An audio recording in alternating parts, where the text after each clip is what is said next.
మంత్రి వాసంశెట్టి సుభాష్పై వైసీపీ నేత పితాని బాలకృష్ణ ఫైర్ అయ్యారు. అవినీతి ఆరోపణలు ఎదుర్కొంటున్న మంత్రి సుభాష్ ఇతరులపై విమర్శలు చేయడం తగదన్నారు. జగన్పై మంత్రి చేసిన వ్యాఖ్యలు ప్రజల్ని తప్పుదోవ పట్టించే విధంగా ఉన్నాయని, రాష్ట్ర ప్రజలు కూడా అసహ్యించుకుంటున్నారని అన్నారు. మంత్రి వాసంశెట్టి సుభాష్ తన శాఖ ద్వారా కార్మికుల సంక్షేమం కోసం ఏ కార్యక్రమాలు చేపట్టారో ప్రజలకు వివరించాలని సవాళ్లు విసిరారు పితాని బాలకృష్ణ. రాష్ట్ర కార్మిక శాఖ మంత్రి వాసంశెట్టి సుభాష్ గారు మరి వైఎస్ఆర్ పార్టీ మీద మరి మా అధ్యక్షులు జగన్మోహన్ రెడ్డి గారి మీద మాట్లాడిన తీరు ఏదైతే ఉందో చాలా ఆశాస్పదంగా మరి రాష్ట్ర ప్రజలందరూ కూడా సిగ్గుపడేలాగా ఆయన మాటలో ఈవేళ మాట్లాడడం జరిగింది. ఎందుకంటే మరి ఆయన మరి భూప్రపంచం మీద ఉన్నాడో లేదో తెలియదు.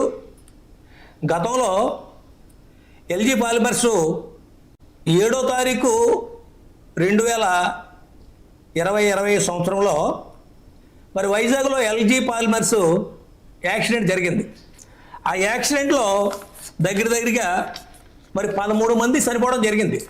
13 మంది చనిపోతే ఆ రోజు జగన్మోహన్ రెడ్డి గారు మరి స్వయంగా వెళ్ళి ఒక్కొక్కరికి ₹1 కోటి మరి ఆవేళ ప్రకటించడం, ఆవేళ ఇవ్వడం కూడా జరిగింది.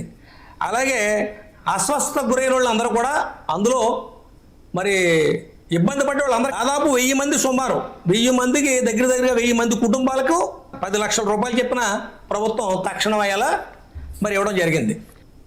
మరి ఈవేళ నువ్వేదో పెద్ద నీతులు చెప్తా ఉన్నావో, ఏదో పెద్ద గొప్ప నాయకుడిలాగా ప్రపంచ మేధావులాగా చెప్తా ఉన్నావు.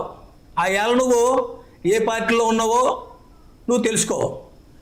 నువ్వు మాట్లాడే విధానం ఏదైతే ఉందో చాలా ప్రజలు తప్పుదారి పట్టించేలా ఉంది. ₹1 కోటి నష్టపరిహారం ఇచ్చిన నాయకుడు ఓన్లీ జగన్మోహన్ రెడ్డి గారు మాత్రమే. నువ్వు నోరు ఎంత సంభాళించుకొని మాట్లాడితే అంత గౌరవం నీకు దక్కుతుంది రాష్ట్ర కార్మిక శాఖ మంత్రి